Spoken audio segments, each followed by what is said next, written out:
this day. So just to dive into my ancestry, so my whole family is of Haitian descent. My mom was born in Port-au-Prince, but her family is from Saint Jean, which is in the south of Haiti. My father was born in Port-au-Prince as well. His father is from this place called L'Asile, which is in the north of Haiti, and his mother is from Gonaives in the south of Haiti. So my mother came to the United States with her uncle when she was about 17 years old, and my father came to the United States with his brother and father when he was 13. So it's interesting to hear both my parents' perspectives on how they came to the US. So pretty much the US and Haiti is seen as the place to go to have educational opportunity, employment opportunity, and provide for your family, because all these opportunities do not exist in Haiti. So for instance, my mother didn't grow up with her mother, my grandma, around a lot in life because her mother immigrated to the US to become a nurse and to be able to save up, have money, and provide for her daughter, and eventually bring her daughter over here with her uncle when she had enough financial resources. Same thing with my father. My father came with his brother and his father, who had also previously immigrated to the US. And my great aunt, his sister, was the first one to come over. She owned a one-bedroom apartment in Queens.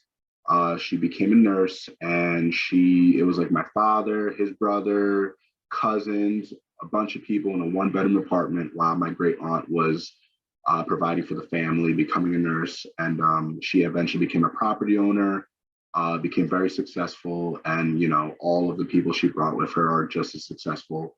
So it's a very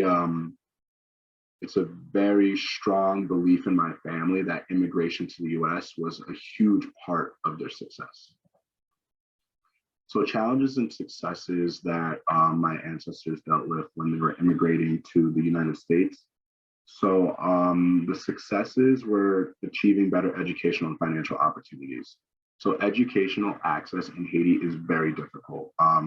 My father works in education today, and he says one of his lifelong dreams is to be able to go back to Haiti and build a school for children who can't afford to go to school.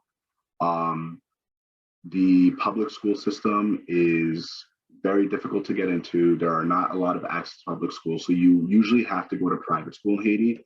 But the ability to afford that it's not possible for every family.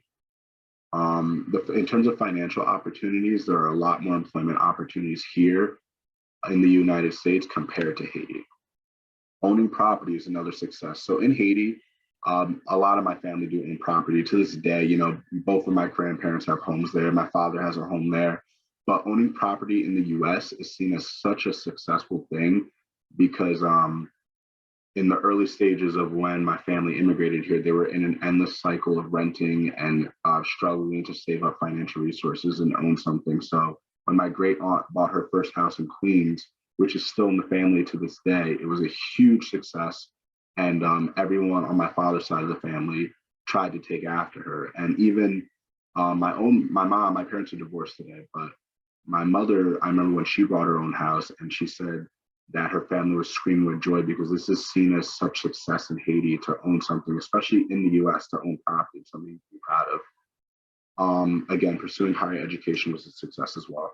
So challenges were definitely language barriers. My mom pretty much says that this goes into the other bullet points of the trying to understand English made it very difficult to be knowledgeable and aware of benefits and opportunities available to her in the United States. My father had a very difficult time understanding the educational programs that were available in the United States. He said that the first time he heard the word SAT was about 2 months or so before he was registering to take it. He did not understand the significance of the exam. He didn't understand the application process to get into college. And he does very well for himself today. And, he has a bachelor's degree and 2 master's degrees. But he says that the struggle that he had to deal with to catch up was one of the biggest challenges he faced, being, a new immigrant in the United States, trying to tackle this very confusing educational system. Also, the last bullet point was very interesting because I never really thought about it that way because, when I came into my parents' life, they were established, successful, and they had a lot of time. But Obviously, when they first came over here, there wasn't a lot of time they had due to the expense of life in America. And you have to work a lot to keep up with the financial resources you need to not only pay for your rent here, but to also send money back to your family back home. That's a very common theme, even to this day.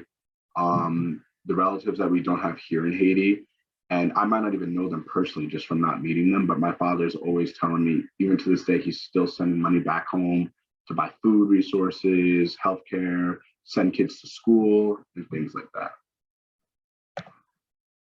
So cultural values and beliefs. So both of my parents are definitely very religious, and both of their sides of the family are also very religious. My father's side is Catholic, and my mother's side is Christian. My family does not practice voodoo at all. Both my parents do not believe in it. My mother has particular personal experiences where her father, who she did not know growing up, did practice voodoo, and he actually disappeared when she was a very young age. So she always had a bad sentiment towards it. And she categorizes it kind of as like devilish magical practice. In fact, the reason why her side of the family is so proud to be Christian and very religious is because they see that as a barrier to voodoo influencing them at all. There's nothing wrong with voodoo. I've learned a little bit about it. I'm not too knowledgeable on it, but I do not personally know anyone who practices it, but I do know that it is popular in Haiti, and you do see some of its influences around the time of Carnival, which is their celebration of, I guess, death and life. Another cultural value and belief is that Haitians are very family oriented. They have strong family makeup. They have an open door policy. If I needed anything, I could go to any one of my relatives' homes and they would let me have a room, sleep on the couch, feed me, clothe me, give me the things off their back. You're supposed to be there for your family. That is a huge belief. Another belief is that educational success is the key for future generational success. So, for instance, my grandmother on my mother's side and my grandfather on my father's side do speak English, not completely fluently, but they do speak it to some degree. So our conversations are substantial, but for the main part, they only ask about school. So they're always asking like, oh, what are you doing in school? Like, how's school? Did you finish this semester? This and that. So Haitians really much so believe that getting their children to school is the key for them to succeed. My parents believe in that as well. My father's an educator. I have two siblings. He fights for us to go to school all the time. Honestly, he's probably one of the biggest influences in me even applying to graduate school in the first place. Haitians also have a strong culture and tradition. Haitians love Haiti. My father loves Haiti. He talks about it all the time, even with the troubles that the country goes through. They're very proud of their heritage. Some traditions they practice. Haitian New Year's Day is a beautiful day. Haitian Flag Day is another day they practice a lot. Christmas Eve or Christmas, which is celebrated on the American Christmas Eve. They have a lot of food, a lot of music. They love events, weddings, birthdays, things like that. The music that they listen to is called compa, which is almost like a reggae Spanish mix. I have a video at the end I'm going to play to show you guys kind of what it looks like, but Haitians love their food, they love their culture, and they try to pass it on to their children. So the influence of my ancestry on my current view of the world, I'm definitely proud of my Haitian heritage, but I'm also extremely proud to be an American. So for instance, the reason why I say that is because my parents raised me to really understand the benefits and the opportunities that being in this country provided to them and provides to me, and also provided to the people that brought them over here. Both of my parents are citizens. My father got a citizenship a long time ago. My mother just got hers in 2016. And I remember she says it's one of the happiest days of her life. She is so happy to be in this country, so happy to be an American. Pretty much without America, my parents both say like they don't really know what life would have looked like for their, for our family. But they also are very proud of their Haitian heritage. They practice all the Haitian holidays, Haitian culture, Haitian tradition. They are always trying to find Haitians in the community to befriend, to be with. They're always speaking the language, going to events. A lot of Haitian Americans create groups that try to fundraise to create new programs in Haiti, educational opportunities, so money back to Haiti. My father is very big in that. My father listens to the Haitian radio every day. He loves it so much. So I am proud of that because they have shown me what it means. And also they have taken me to Haiti before, which was after the earthquake. And that had a huge impact on how I've viewed myself as a Haitian and also how I viewed the Haitian people. I also do believe access to education for all is a very important need. Most people view essential needs differently. For instance, some people love like the housing first model. Some people believe like healthcare is the key. I personally believe education is the way to put you and your family in a better spot for success in the future. Without education, I think it creates a lack of access to job opportunities, and then that can affect future generations to come. I also believe that access to resources and information is difficult for those who don't understand the system.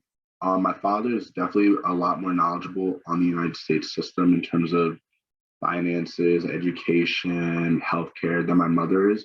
And to this day, I do see how it affects my mother and the things that she tries to do when she calls me and asks me certain questions about things and she's a little bit confused.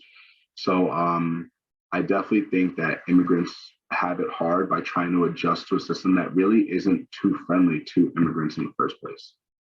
Another current view I have is that we're all different in our own ways, and that's not a bad thing. I think all the different cultures in America, as we know, we call it a melting pot, is a beautiful thing. We have so many different influences, and we're all different, and things may seem, I guess, abnormal to an outsider, but that's not a bad thing. You know, my parents really taught me to embrace different cultures, to get out of my comfort zone, to travel, to go talk to people of different backgrounds, religious backgrounds, cultural, everything like that. Also, don't judge a book by its cover. Before I went to Haiti, I used to only have stories of it, you know. Haiti is dangerous, Haiti is poor. After the earthquake, it was like Haiti's in turmoil. And then when I went there for the first time, it was such an amazing experience that really shaped my view of the people, of the country in a completely different light. And while all those other things are true about Haiti, it's just a country that hasn't really had a lot of access to opportunity for its people and stability for its people. If you Google Haiti on Google Images, most of the images you get are very negative in terms of just poverty, violence, hunger. But, and while those things do exist, there is also a very beautiful side and a strong side to the Haitian people. Going into that, strength and resiliency are important in this society.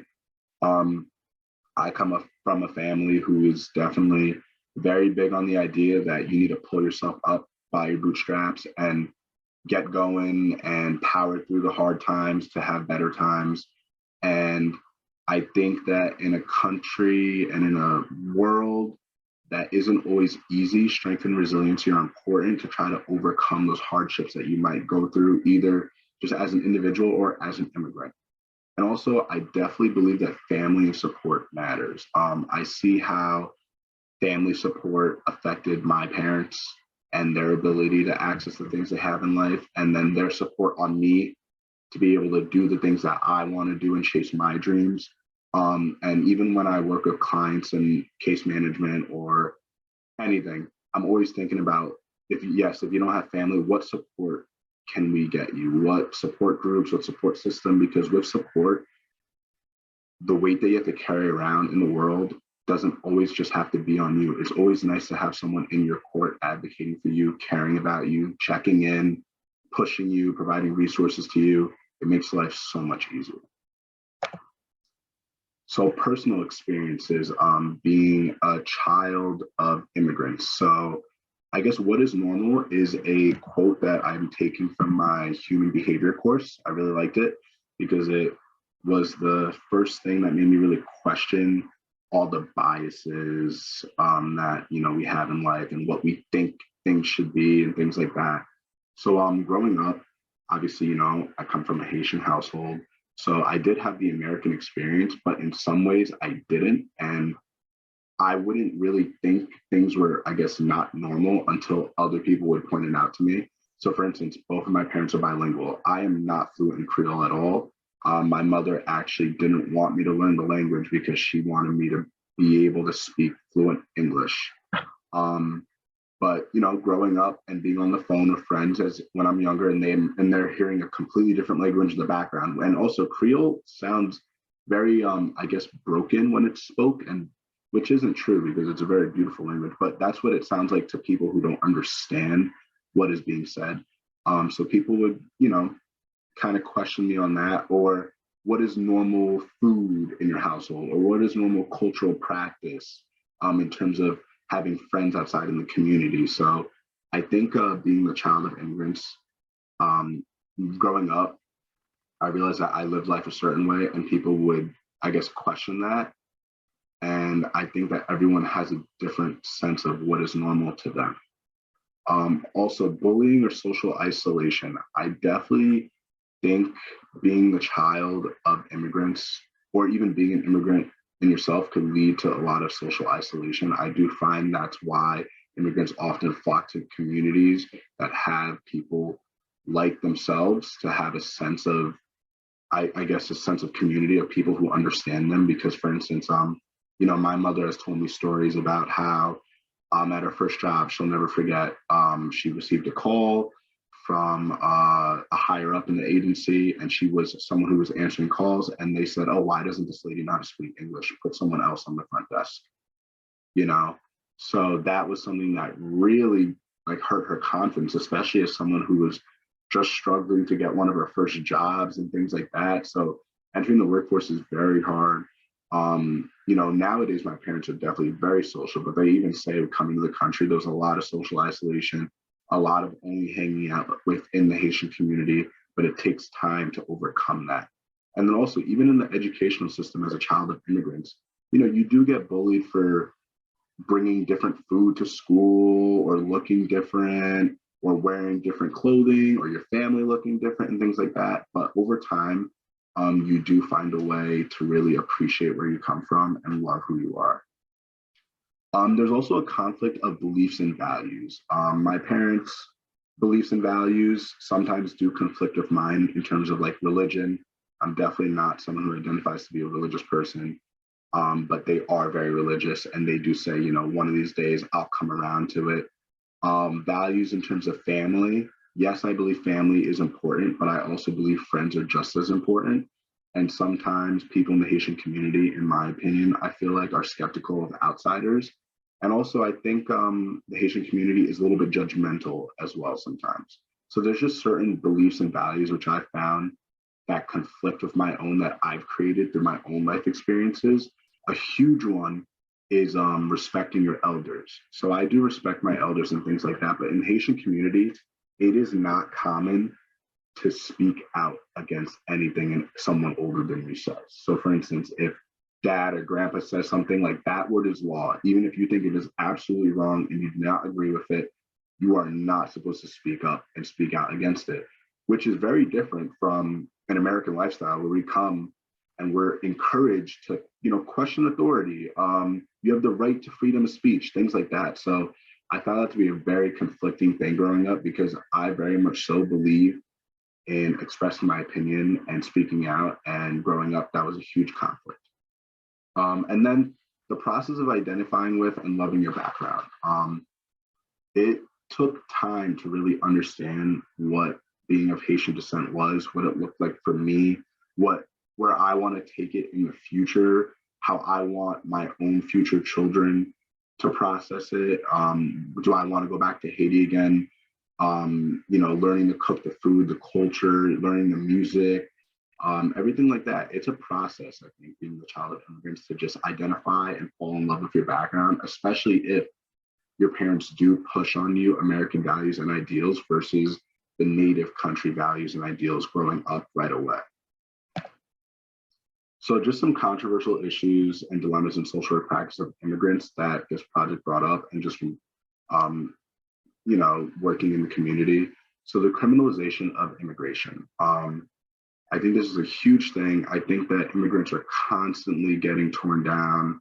And I think for particularly the Haitian immigrants, there's huge crisis and conflict with the Biden administration right now, because administrations will say they have one view of immigration, but then events will happen that show a completely different view. There are more Haitians than ever trying to seek asylum in the United States, and a lot of them are getting deported and sent back to Haiti as soon as they're caught trying to seek refuge in this country. There have been some pictures on the news of Border Patrol agents corralling Haitian migrants, which in a way does not look politically correct at all in the slightest bit. And a lot of Haitians that live in America that I've spoken to about this feel that, especially with the Ukrainian crisis, migrants from Latino countries, Caribbean countries, they say aren't being treated the same as migrants from Eastern Europe. That's how they feel. They do think it has something to do with race, but they also think it's the criminalization of immigration that's increasing. Controversial issues are also building trust and rapport. It is very difficult to build trust and rapport with immigrant clients or the immigrant population, because it's hard. I think it's hard for them to trust outsiders. My parents have told me that it was very difficult for them to trust outsiders when they first came to the country. They felt like everyone was against them. And then also just showing that you're there to advocate for them, that you're there to understand their values and their beliefs and work for them is key in building that trust and working with them in the future. Overcoming cultural differences, and that goes into addressing language barriers.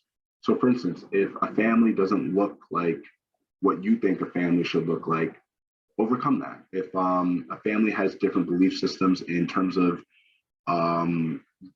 gender roles in the family, or what specific people do in terms of people who provide and people who don't provide, but that might be their culture, if they, however they feel that the amount of work their children should do, the education, everything like that. It's all about overcoming cultural differences and understanding that that might be their background, that might be normal for them, but it might be a little abnormal to you.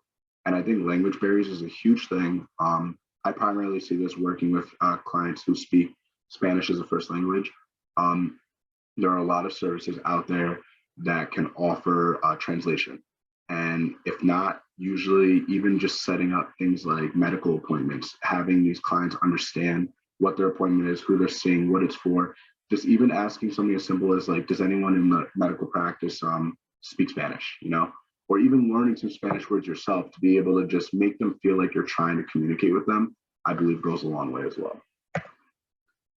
So that's pretty much it. That is my presentation on my Haitian ancestry and cultural self-awareness. To end,